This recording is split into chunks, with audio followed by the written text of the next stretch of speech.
Okay, what's going on, guys? Welcome back to our video. Today's video for Mushoku Tensei Season 3, Episode 8 now. It is time to head to PERUGIUS's floating castle. Per Nanahoshi, she's going to take us there to get a lesson.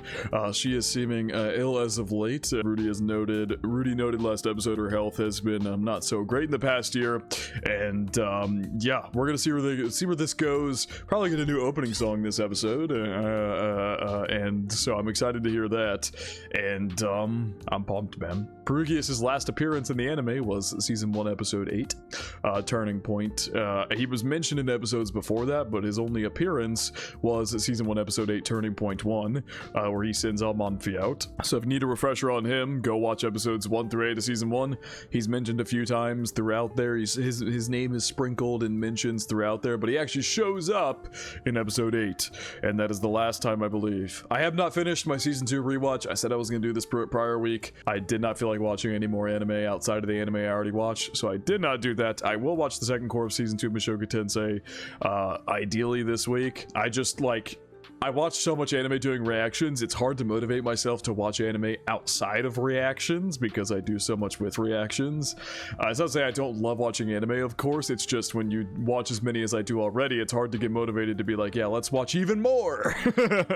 So, anyway, yeah, I have not finished my Season 2 rewatch yet. Core 1 was done, I finished that like 2 weeks ago. I'm gonna do my Core 2 rewatch at some point. I need to get into that. I don't know when it's gonna happen. Ideally, they'll finish it over this next week, but obviously, I'm not sure. I can't promise anything. But yeah, let's go ahead and hop into this. Per usual, feel free to check out the Patreon and Discord. Links are in the description below. As far as the Discord goes, we talk about current anime, past anime, current manga, past manga, and have non-anime conversations as well. And as far as the Patreon goes, you get exclusives and uncuts to our reactions. So feel free to check out either of those of your own will. Now, for this up straight into Mushoku Tensei Season 3, Episode 8. We're out what is clearly a ruins here. Resist a demon invasion during the war, the Laplace War. He repaired an ancient flying fortress. This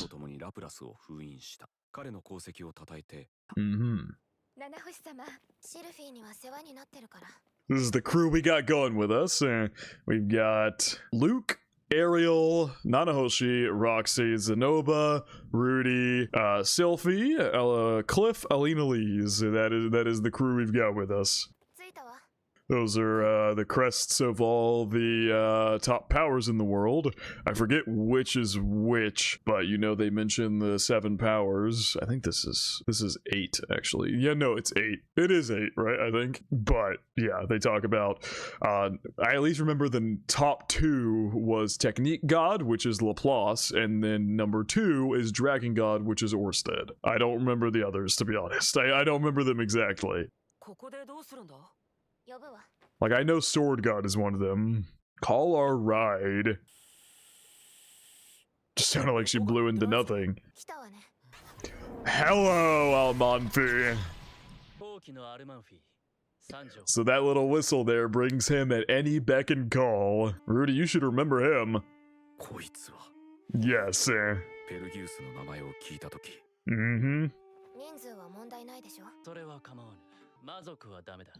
Damn. I mean, yeah, he did fight Demon God Laplace. Not Demon God. He did fight the Demon Lord Laplace and sealed him away in a giant war. So naturally, they're not going to be the biggest fans of demons. Magnanimous, but he detests Demon kind.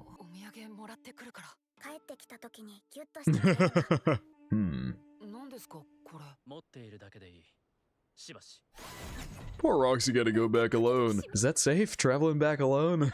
I guess it is Roxy after all. I think she'll be alright. Damn! Rudy the last one to go. Oh, okay. And then he goes. Ooh, notice the film grain is gone. I like that. The film grain filter that's usually there is completely gone. He looks so different here without that film grain. Woo! I love how they did that. Ariel's holding onto Luke for dear life. Teleportation magic. Damn, y'all got over that quick and when running.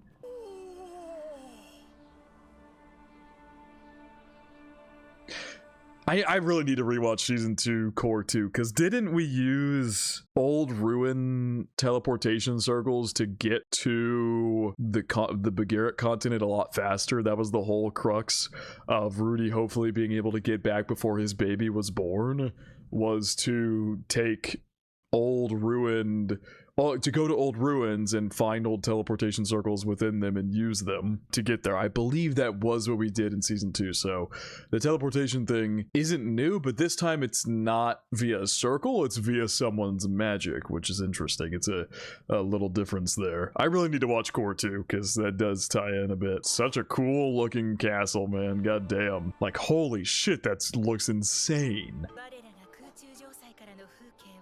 Hello. I can never pronounce your goddamn name. Silvereel? Silvereel? Jesus. Silvereel of the Void. Even when I was reading, I could never fucking pronounce her name. Also, I didn't say this in the intro. I mean to say this every video. I'm a light novel reader. I have every single book 1 through 26 behind me. So I know the content that we'll cover this season. Not the entire series. I stopped on volume 18. I didn't finish. I can't remember why I stopped. I think I caught up to translations and in between waiting just got lost and never got back into it. But I have the entire light novel series. I love the light novel series. I've read up to volume 18. That was almost I think it was like 4.5 years ago, 4 years ago, something like that. I don't remember a whole ton, and my reactions are going to be completely anime only friendly. But if you don't want to watch because of the fact that I've read the light novels, I totally understand. I remember some of the big upcoming events for the rest of this season, mostly this core and what will probably be the beginning of next core. I honestly don't remember the back end of next core super well at all, but that's besides the point. My reactions are going to be completely anime friendly. I'll do a spoiler section at the very end of the video where I'll talk light novel stuff, but if you don't want to get spoiled, you won't in my reactions. I can assure you that much. And if there is any spoilers, I will either cut them or make a big warning about it, but I haven't done that at all this entire season, so there's been no worries about that. But I do understand if you don't want to watch the reaction, because I have seen before, but I don't remember a lot of the small details, but I do remember you know, quite a bit from the upcoming stuff, and what will be the remainder of this core and the beginning of next core. So anyway, just want to put that out there, because I try to do that every single video so nobody comes in and is like suddenly shocked if they've never seen one of my reactions before with the fact that I'm a light novel reader. Silvereel, is that how she said it?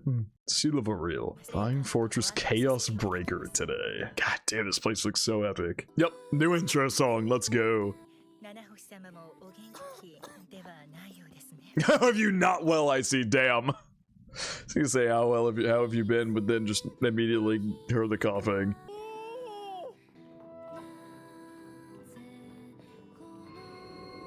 Whoa.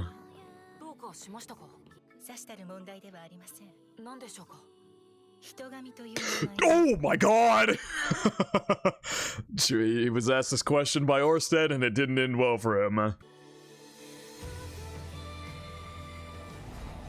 Oh, he turned on his Eye of Foresight with the speed. He turned that shit on. But damn, so they passed through the gate and something like activated. Or she like read something? Because it's kind of on Sylphie as well. Whatever that is. I genuinely don't know. Maybe once they bring it up I'll remember, but I literally don't know. Nope, Sylphie answered. Hearing that name aroused anger or animosity in you. Rudy didn't answer the first question. I didn't even notice her wings. Dude, holy, what a cool shot. Looking like the fuck. This looks like the goddamn Disney intro. Or no, that's DreamWorks, right? The big castle. Is that Disney or DreamWorks? I forget. I don't watch enough of those movies. Fucking cool area, man.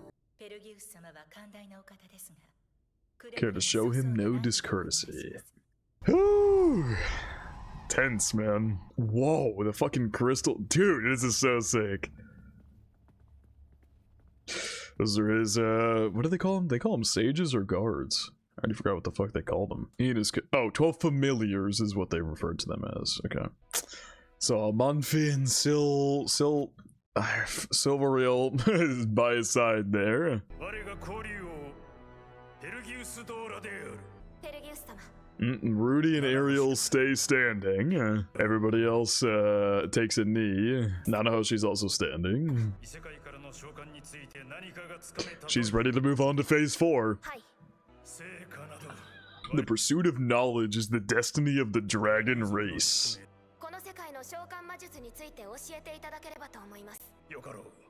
Yeah, quite a crew. 彼らは私の研究を手伝ってくれました。ペルギウス様に謁見したいと。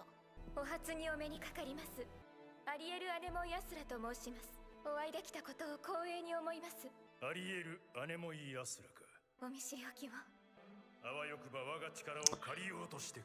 Fucking liar. She most definitely came here because she needs his aid. If she can get Perugius on her side when trying to get to the throne, nobody would be able to stop her. No sweating.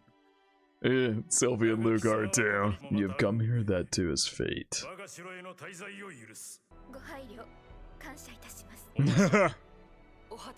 Hello.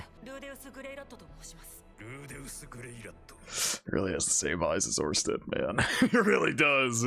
Teleporting you proved somewhat taxing, so that's why Rudy was teleported last. It's probably his obscene amount of mana that he has that made it hard to teleport him, because as we know, per Kirishika Kirishizu, she said that his mana is on that par of Laplace.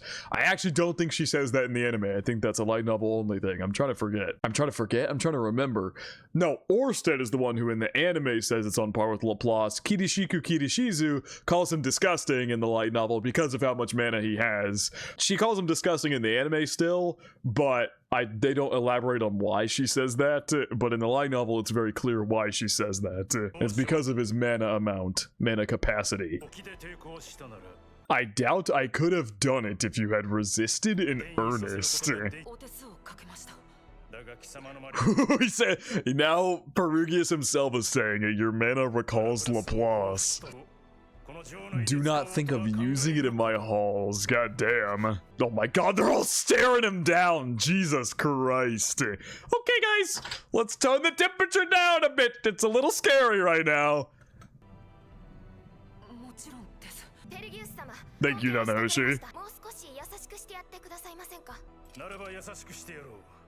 What do you wish of me?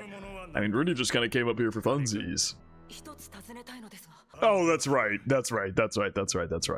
Nanahoshi mentioned the idea of being able to possibly cure Zenith.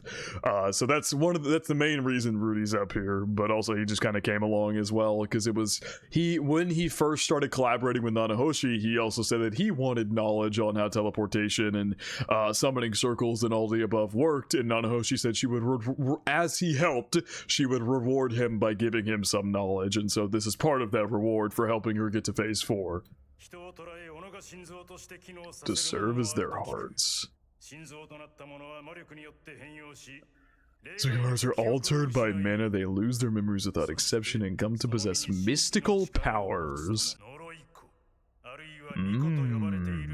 Those of the ones you call cursed or blessed children, so they effectively become like them despite not actually being a cursed or blessed child. They get powers adjacent to that. Very interesting. Like, I don't remember any of these details. This is not stuff. I remember big picture things. I do not remember this. I know no more of them.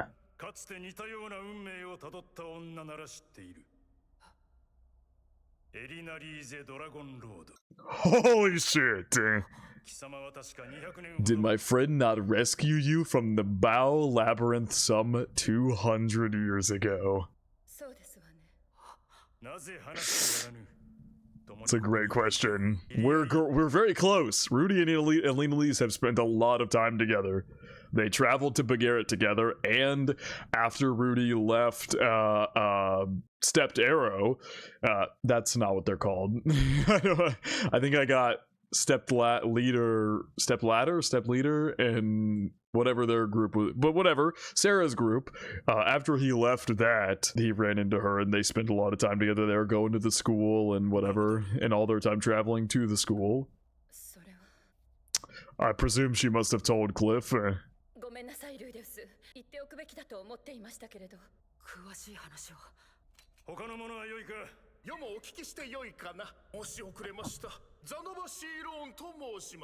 No, Zenoba can give less of a shit. Resembles to those on your outer gates and walls. The Mad Dragon King Chaos. Sounds like this floating fortress might be named after him. Once again, not something I actually know, but it's Chaos and Chaos Breaker is what the fortress is called. Damn. The Zenova! I know not if he has a successor.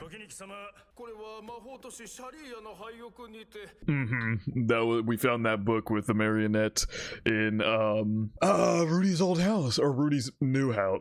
Rudy's house. I don't know why I said old or new, it's just his house. But they found it before they moved in, obviously. Of magnificent workmanship.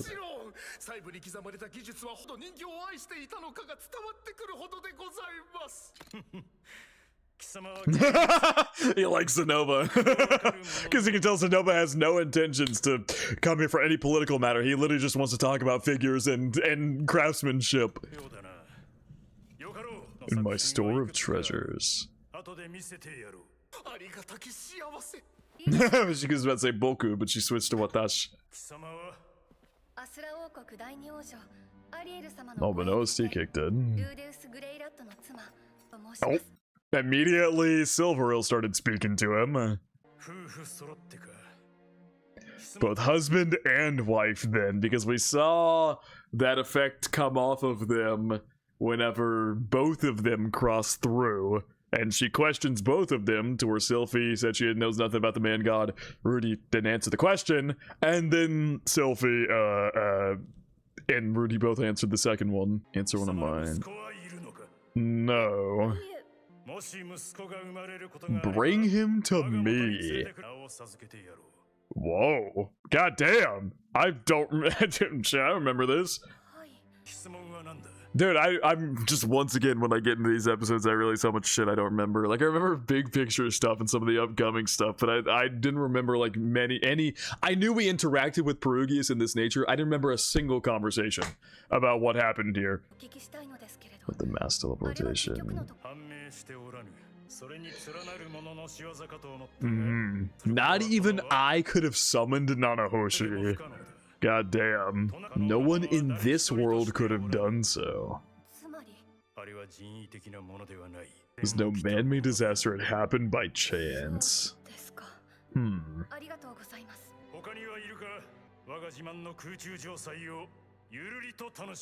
is my pride and joy. Perugius is such a dope character. Now Lena Lee's is gonna tell. In the care of an elven village. I love the art style here. Kindness, although I was of no relation to theirs.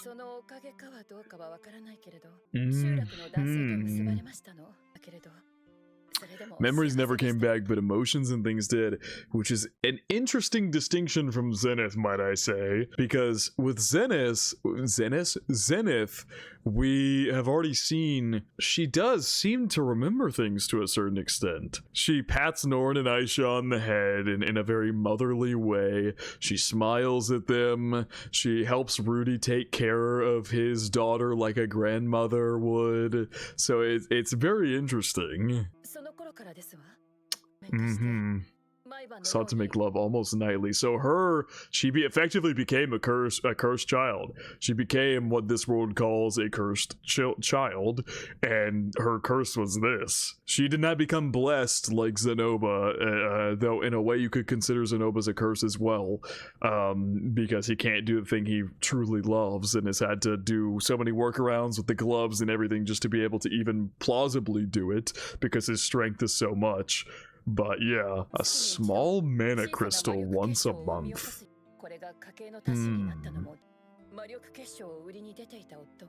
And killed him, wow. Yeah, wow, goddamn. I did not remember this backstory at all. Holy shit, wow, this is so dark. Until the village threw me out.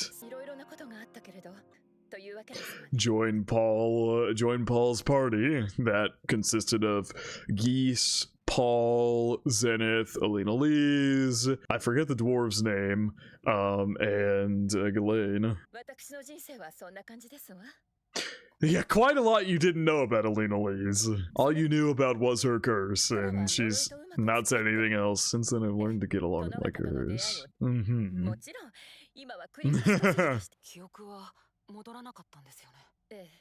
It is, which is presumably why she didn't bring it up, because her zenith is so different. That'll be interesting, because maybe once Zenith does regain, she's slowly regaining emotions as is, but maybe once she comes back too, it'll be something else, some other kind of curse we have to deal with. Once again, something that I genuinely do not know. I haven't read that much further than where we currently are. Like, I genuinely, once we hit the end of season 3, we'll reach the end of things that I've read. So I'm not that much further in the series. I just have a feeling.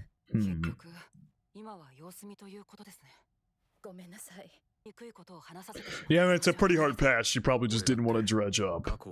Yeah.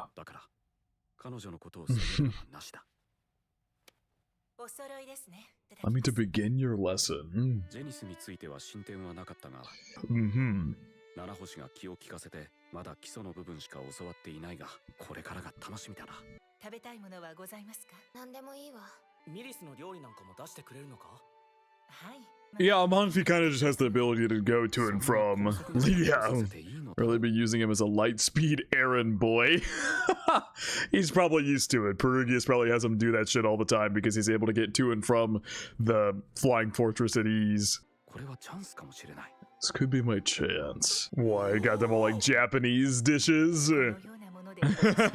Or he got him and Nanahoshi Japanese dishes. Cliff and Zenoba are eating, you know, Militian, is that how you say that word? Whatever, style dishes.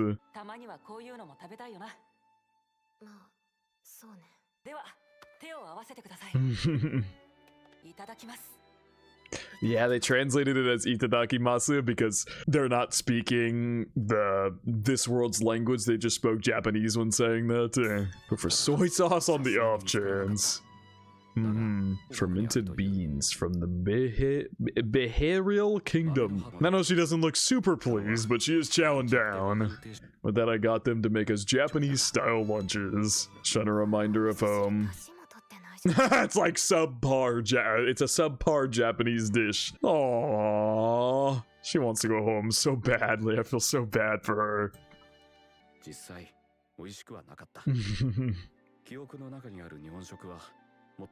Was more subtle. We couldn't stop eating. I love that. That's such a good scene. Oh man. Yeah, so they're translating it like that because they're not speaking the language of this world. They're speaking Japanese when they say that. That's an understatement. Oh, they've done this a couple times this season, apparently. He's not wearing a glove, but he's got a hand. The huge structure stays airborne. What are Zenoba and Cliff up to? Maybe we shouldn't just go stomping around to places. I feel like we should. Never mind.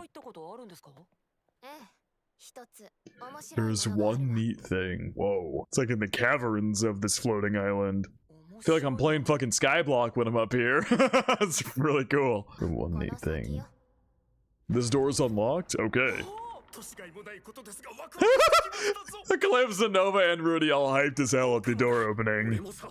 Norimosa. Got some rats in here. It's a big empty room. What's in front of us? Yeah, very old mural here.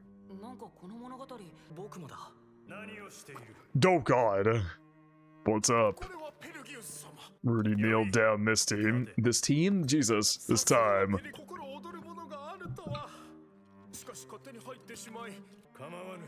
It was not my taste that put it here. Nanahoshi and Rudy just shrugging at each other. I guess we're okay. There was almost nothing left inside it. Ooh. I'm trying to pick out like what the story is, like where Rudy and Zenoba might have heard it from, but I'm honestly not sure. Is this just like the war? I'm really not sure. These people have wings like Silverreel does, by the way. Interesting. I don't know. I actually don't. I have no idea. It alone endured. At least this much to posterity. Something in it strikes me as suffocating, cheerless, and sickening. God damn. Alright, he's gonna have Almanfi tell us about it, or just show us around this area. He stands there right in front of some, like, thing here with all these people with what appear to be maybe demon wings, and then there's, looks like someone is, like, this person doesn't have wings, is, like, giving something. Is this maybe a depiction of Laplace, possibly? I don't know. Very curious.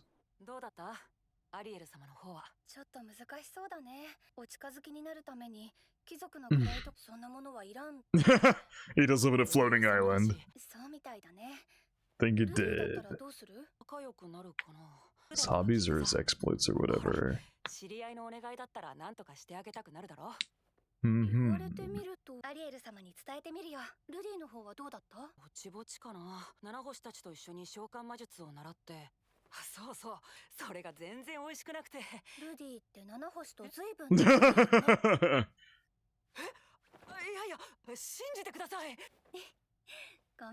She's just messing with you. She knows.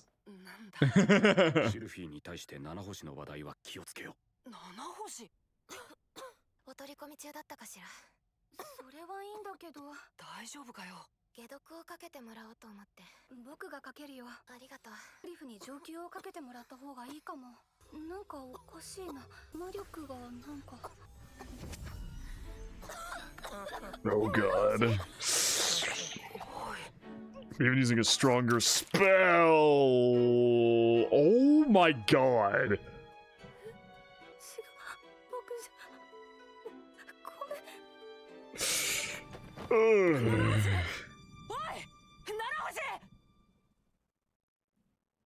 That's the end of the episode. I knew that was coming. I was just waiting for it, man. That was such a good episode. Oh my god, that was a great episode, man. They showed off his castle really, really well, I feel. Man, I'm so pumped. I'm so pumped for the coming episode. Shit's gonna be fucking great. So good. Okay, that was great. Great episode. Let's hear it.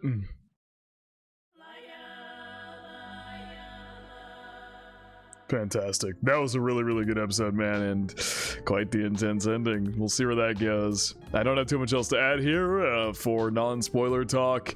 I really liked everything in this episode. Apparently, I was just reading, someone mentioned in the Discord that this episode was outsourced, which, honestly, I gotta say, once again, I feel like this was a pretty good-looking episode, in spite of them mentioning it being outsourced. Like, the two episodes that people have said have outsourced, I would honestly say I think are two of the better-looking episodes from this season.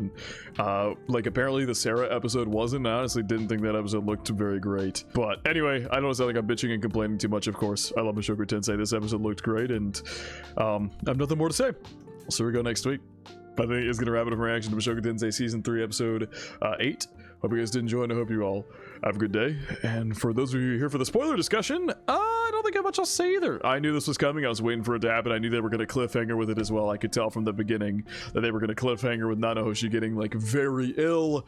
And next episode starts the expedition to get what we need to make her better, which I honestly don't remember what it is. But it's like now her body is fully, entirely shoving mana out. It won't take it, any of it, and it's pushing it out entirely, and her illness is going to reach a new level of dangerous. And Sylphie there freaking out about, you know, thinking that her magic was the one that ended up making her cough up a copious amount of blood. So yeah, man, shit's about to hit the fan, and we're getting into peak. It's pretty much of course. Hold on, let me rephrase that. We're getting into what's going to be amazing. Volume 13 was already really, really good, but now it's going to pick up in its pacing, and events are going to happen like this, and it's all peak from here on out.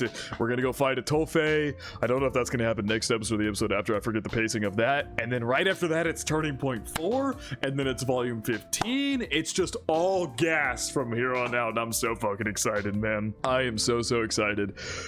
Once again, did kind of feel like, you know, as it has felt recently, very segmented. We just jumped from that to the lessons. We had the conversation with Alina Lees. Honestly, this episode felt pretty good in its pacing.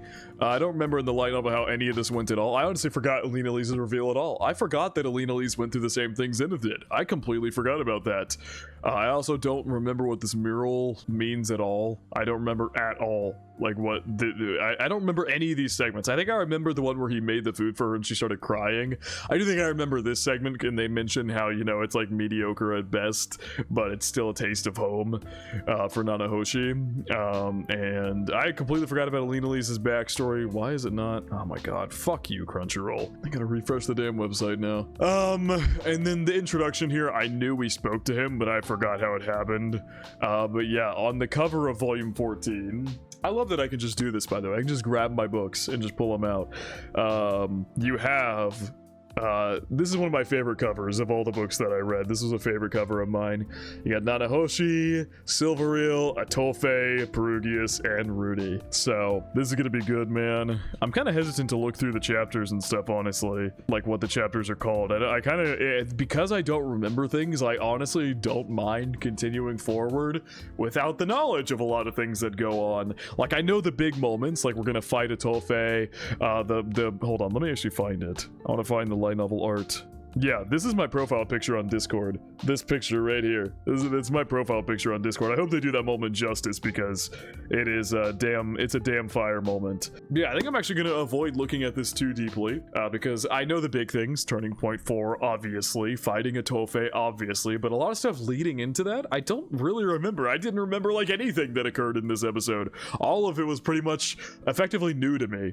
Like the Alina Lee's reveal, I did not remember. Her backstory, I did not remember. So I'm gonna put this away. And I think that's about all I have to say. Because I don't remember much, I can't really comment on spoilers until we get to Turning Point 4, but nonetheless, I'm excited. This volume was a banger. When I remember reading it, I really liked it. And then we got into a good bit of lore about Perugius and stuff, and it's just gonna be gas from here on out. So I'm excited to see what anime onlys have to think about it. But yeah, I think for spoilers as well, that is gonna wrap it up from Action Mushoku Tensei Season 3, Episode 8. Hope you guys did enjoy, and I hope you all have a good day.